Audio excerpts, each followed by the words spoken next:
Hola, ¿qué tal? Los saluda su amigo y atento servidor, el doctor Eduardo Preciado, y les doy la más cordial bienvenida a su asignatura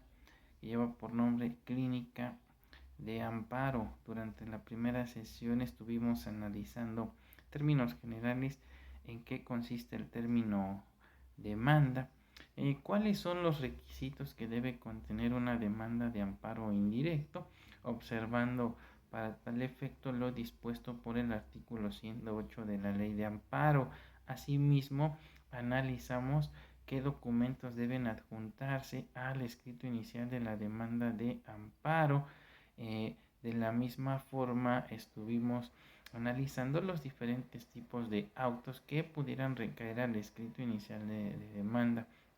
de amparo, como lo es en su caso la prevención, cuando no se cumplen con alguno de los requisitos formales a que hace referencia el artículo 108 de la Ley de Amparo, o bien no se anexaron las copias bastantes y suficientes para, en su caso, correr traslado a las partes, o no se adjuntaron aquellas que son indispensables para que el órgano jurisdiccional en materia de amparo pueda aperturar el incidente para lo relativo a la suspensión del acto reclamado. Y de la misma forma también precisamos aquellos casos en que, no obstante de que no se anexaron las copias respectivas a la demanda, el órgano jurisdiccional puede suplir la deficiencia. Una vez expuesto lo anterior, durante la presente sesión estaríamos analizando un caso práctico a partir del cual vamos a desarrollar, en este caso, la formulación de una demanda de amparo en materia administrativa. En este caso sería un amparo contra una norma de carácter general. En este caso estamos hablando concretamente de una heteroaplicación de una norma, es decir, cuando necesariamente debe concretarse el primer acto de aplicación, y a partir de ese momento se considera que se han violentado derechos humanos en detrimento del quejoso. Ahora bien, en la práctica suele dividirse al escrito de la demanda de amparo de la siguiente manera. En primer lugar tenemos el rubro, posteriormente tenemos lo que se conoce como el proemio, enseguida viene lo que se conoce como la pretensión, posteriormente tenemos que desarrollar los requisitos formales a que hace referencia el artículo 108 de la Ley de Amparo, y que comprenden los siguientes aspectos, como lo son los actos reclamados, los preceptos constitucionales que consideramos han sido violentados por parte de la autoridad responsable de emitir su acto reclamado, por supuesto los antecedentes del acto reclamado, nuestros conceptos de violación, las pruebas que vamos a presentar para acreditar la inconstitucionalidad o la inconvencionalidad del acto reclamado. De ser procedente, la solicitud de la suspensión del acto reclamado, y en su caso la solicitud de la suplencia de la queja, salvo que estemos en presencia de la materia civil, mercantil, administrativa, donde normalmente lo que opera es el principio de estricto derecho. Posteriormente vendría el apartado de puntos petitorios, y finalmente la fecha y lugar de la suscripción, así como el nombre y firma del quejoso o de su representante. Ahora bien, por cuanto hace al rubro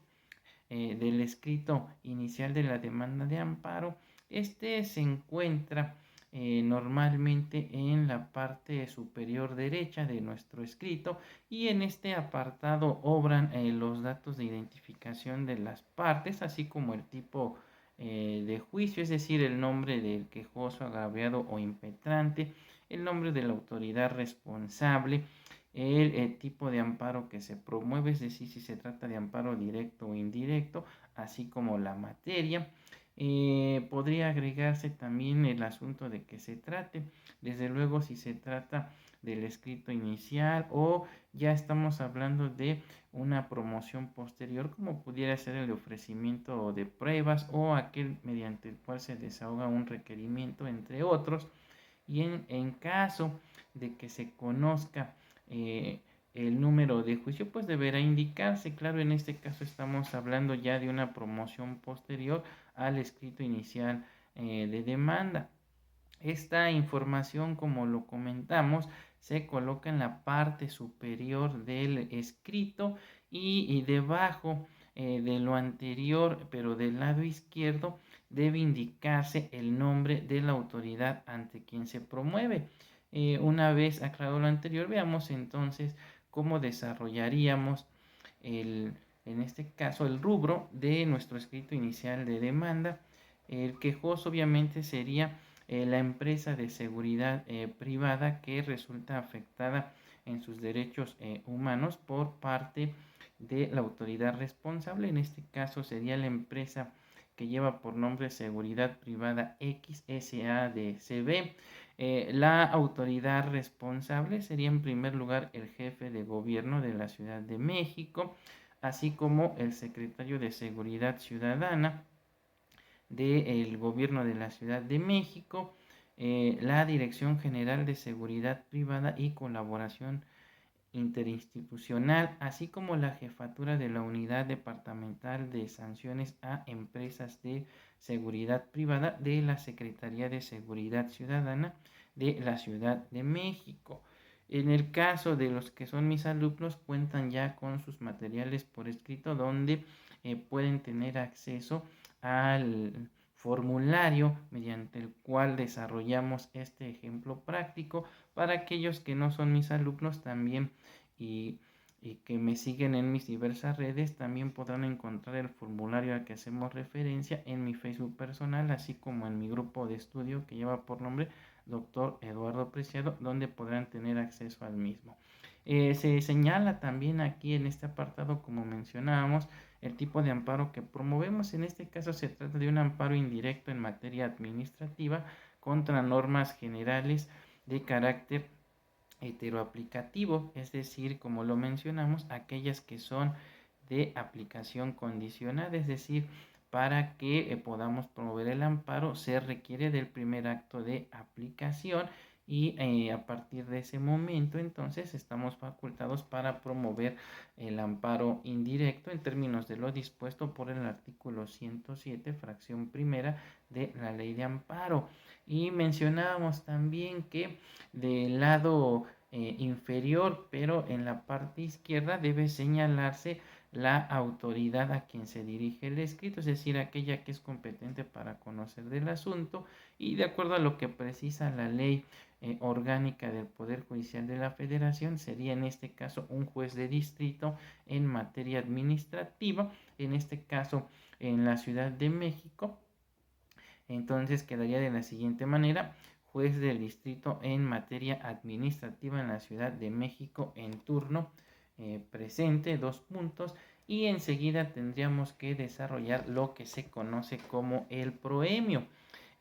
Se llama proemio al primer párrafo del escrito de nuestra demanda de amparo indirecto, a través de la cual le hacemos saber al juez de distrito el nombre y apellidos del quejoso, en su caso su denominación o razón social, es decir, dependiendo si se trata de persona física o persona moral. Asimismo, debemos precisar dentro del escrito si el quejoso promueve por propio derecho o bien representando a alguien más. En el caso de personas morales, recordemos, se debe precisar el nombre del representante legal, así como acompañar el documento con el cual se acredite dicha calidad. Además, se deberá señalar el domicilio para oír recibir notificaciones, indicando también a las personas autorizadas para recibir notificaciones y dando en su caso las facultades de representación procesal a los abogados en términos de lo dispuesto por los artículos 12 a 15,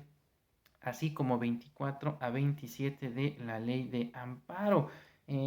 En el caso particular, entonces, nuestro premio quedaría de la siguiente manera. Antonio Pérez González, en calidad de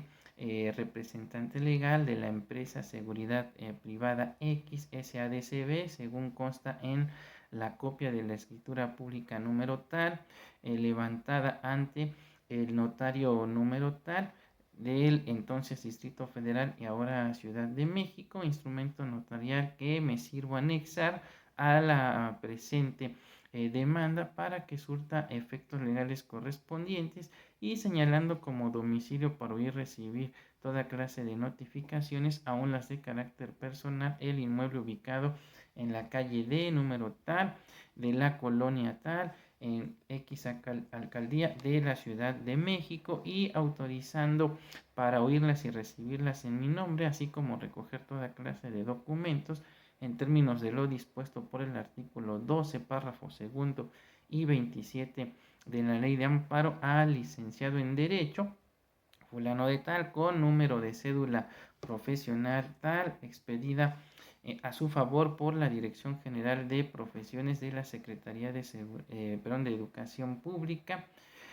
así como a la pasante en Derecho con carta de pasante número tal, expedida a su favor por la Dirección General de Profesiones de la Secretaría de Educación Pública. Ante usted, con el debido respeto, comparezco y expongo lo siguiente. Es importante precisar también, y como lo mencionamos en el video anterior, el quejoso, agraviado impetrante, puede autorizar también a personas con el único efecto de oír y recibir notificaciones, y si así lo consideramos pertinente, lo podemos hacer también dentro de lo que es el proemio. Ahora bien, una vez que hemos explicado cómo se desarrolla el apartado del proemio, analicemos entonces cómo debe desarrollarse el apartado de la pretensión. En este apartado se contiene el acto u omisión o la resolución que se reclama de la autoridad responsable, es decir, se escribirá con toda precisión qué es lo que se reclama y se tira de inconstitucional por parte de la autoridad responsable. Ya sea que se trate del cumplimiento de una obligación de dar, hacer o no hacer, según proceda, y en su caso, cuál o cuáles son las declaraciones que se piden que haga el juez de distrito una vez que se emita la sentencia definitiva durante la celebración de la audiencia constitucional, es decir, si se trata de una acción declarativa. De esta forma podemos entonces desarrollar nuestro apartado de pretensión de la siguiente manera: que por medio del presente curso y con fundamento en lo dispuesto en el artículo 103, fracción primera, 107 de la Constitución Política de los Estados Unidos Mexicanos, así como primero, 17, 107, fracción primera, inciso F, 108, 146, 147 y demás relativos y aplicables de la Ley de Amparo, vengo a solicitar el amparo y protección de la justicia federal en contra de la indebida heteroaplicación de los artículos 21, fracción 12 y 58, fracción segunda del Reglamento de Seguridad Privada vigente en la Ciudad de México al momento de emitirse la resolución administrativa de fecha tal, la cual fue dictada por la Dirección General de Seguridad Privada y colaboración interinstitucional de la Secretaría de Seguridad Ciudadana del Gobierno de la Ciudad de México, y mediante la que se impone a mi representada una sanción administrativa consistente en una multa por el equivalente a 301 veces la unidad de cuenta vigente en la Ciudad de México, la cual sustituyó al salario mínimo en dicha entidad y que equivale a X cantidad. Por presuntamente no presentar ante la Dirección General de Seguridad Privada y Colaboración Institucional de la Secretaría de Seguridad Ciudadana del Gobierno de la Ciudad de México los exámenes establecidos por el artículo 20 y 21 del reglamento de la Ley de Seguridad Privada del entonces Distrito Federal y ahora Ciudad de México, contraviniéndose así lo dispuesto por el artículo 58, fracción segunda del referido ordenamiento, y sin que la autoridad responsable observara lo que al efecto dispone el artículo 35, fracción 12 de la Ley de Seguridad Privada vigente en la Ciudad de México, por lo que ajustándome a lo dispuesto por el artículo 108 de la Ley de Amparo, expreso lo siguiente. Bueno, en términos generales, de esta forma pudiéramos desarrollar lo que es nuestro apartado de pretensión, y como lo podemos notar entonces, el siguiente aspecto que vamos a desarrollar sería lo relativo a los requisitos que establece el artículo 108 de la Ley de Amparo. En este apartado entonces se describen todos y cada uno de los requisitos formales establecidos en el precepto legal de referencia, los cuales comprenden desde luego el nombre y domicilio del quejoso, el nombre del tercero interesado, o en su caso la manifestación bajo protesta de decir verdad de que en el presente asunto por su naturaleza no existe tercero interesado, o bien que se desconoce el nombre y domicilio de este. Asimismo, debemos señalar el nombre de las autoridades responsables, ya sea en su carácter de ordenadoras o ejecutoras, o bien si cumplen con ambos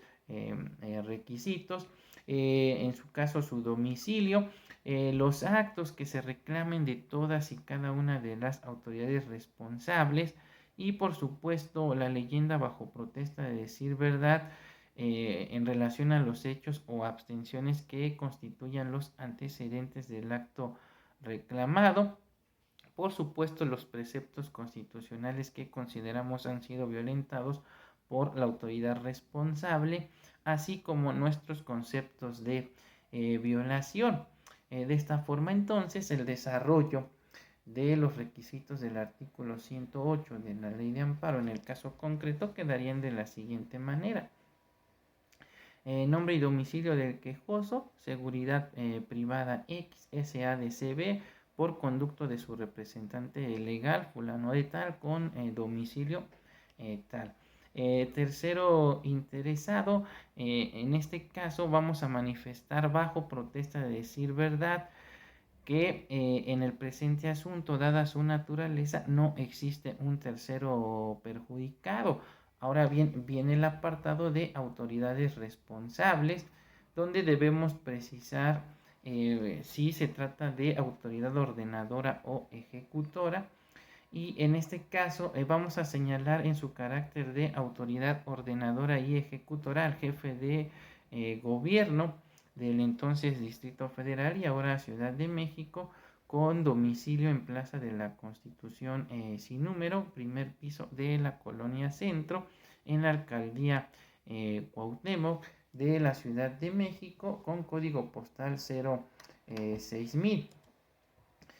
Posteriormente señalaríamos en su calidad de autoridad ordenadora a la Secretaría de Seguridad Ciudadana, así como la Subsecretaría de Información e Inteligencia Policial de la Secretaría de Seguridad Ciudadana del Gobierno de la Ciudad de México, con domicilio en la calle de Liverpool número 136,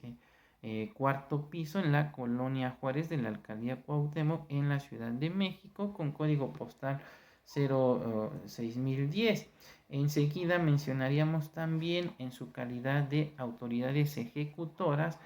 a la Dirección General de Seguridad Privada y Colaboración Interinstitucional de la Secretaría de Seguridad Ciudadana del Gobierno de la Ciudad de México, así como a la Jefatura de Unidad Departamental de Sanciones a Empresas de Seguridad Privada, ambas de la Secretaría de Seguridad Ciudadana del Gobierno de la Ciudad de México, y con domicilio en calle Liverpool 136, cuarto piso de la Colonia Juárez, en la Alcaldía Cuauhtémoc de la Ciudad de México,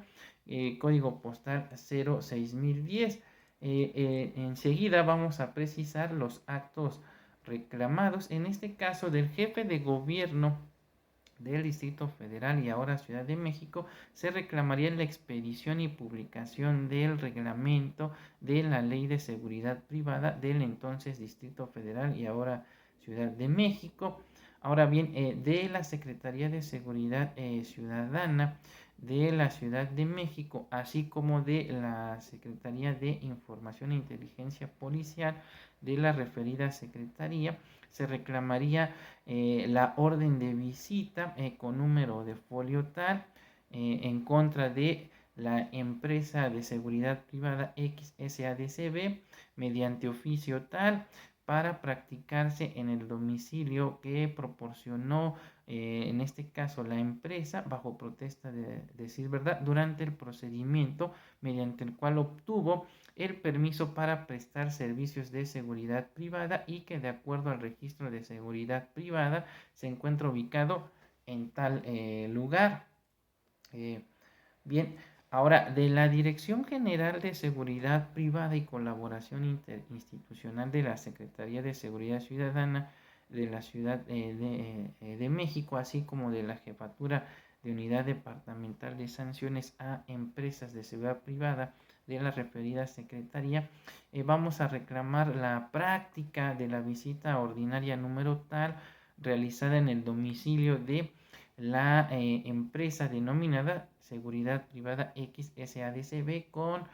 oficio número tal, así como el acta de verificación de fecha tal, que se inició a las 10 horas con 15 minutos de tal fecha por el verificador comisionado, así como la indebida heteroaplicación de los artículos 21, fracción 12 y 58, fracción segunda del reglamento de la Ley de Seguridad Privada del Distrito Federal al emitir la resolución administrativa de fecha tal dentro del procedimiento número tal y mediante el que la referida dirección general determina que con base en el registro de seguridad privada de dicha dependencia y durante la secuela procedimental se obtuvo de las constancias documentales que obran a foja tal que referente a los C fulano y sutano no cuentan con cédulas de evaluación de exámenes toxicológicos vigentes, por lo que mi representada resulta administrativamente responsable de violentar lo dispuesto por el artículo 58, fracción segunda del Reglamento de Seguridad Privada del Distrito Federal, ya que no presentó ante la referida Dirección General los resultados de los exámenes a que hacen referencia los artículos 20 y 21, fracción 12 del reglamento de la Ley de Seguridad Privada del Distrito Federal aplicados a su personal directivo, administrativo y operativo, y sin que dicha autoridad observase lo que al efecto dispone el artículo 35, fracción 12 de la Ley de Seguridad Privada vigente en la Ciudad de México. Bien, hasta aquí vamos a dejar el desarrollo del presente video y vamos a continuar analizando cómo deben desarrollarse los demás requisitos de la demanda de la ley de amparo, pero en un subsecuente video. Por el momento me despido, no sin antes invitarlos a que se suscriban a mi canal, así como a que me sigan a través de mis diversas redes sociales como son Facebook e Instagram. A lo largo del video estarán apareciendo tanto mi Facebook personal como el de mi despacho, así como el grupo de estudio al que les hice referencia y cómo pueden localizarme en Instagram. Sin más que comentar por el momento, me despido de ustedes. Hasta pronto.